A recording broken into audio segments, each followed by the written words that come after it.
Giandaman na sa pagkakaron sa otoridad ang planong pagdakop sa nasiplatan nga buaya sa usa ka mananagat sa barangay Buayan, Jansan niadtong Agosto 27. Gipahibalo kana ni Alan Marcilia labaw sa City Environment and Natural Resources Office atol sa 104th regular session sa sangguniang panlungsod. We have already informed our coastal communities, especially those that are located along the mangrove areas, to be cautious.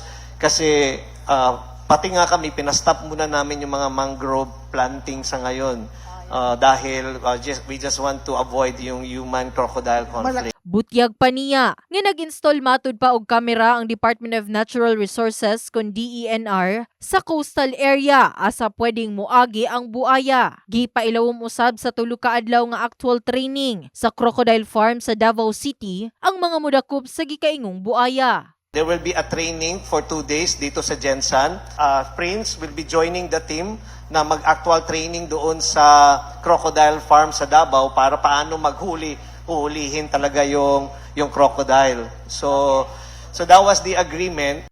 Kahibaluan nga doon na usab na siplatan nga saltwater crocodile sa bahin sa Lon Padido, Malapatan, Sarangani Province ni adtong Setyembre 11. Dayon Setyembre 14 na pud sa Buayan River asa ang maong buaya anaa sa 3 to 4 meters ang gitas-on.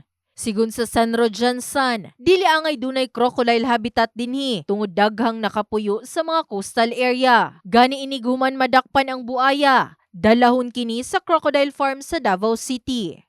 In the heart of changing lives, kini si Liza Labajo, Brigada News.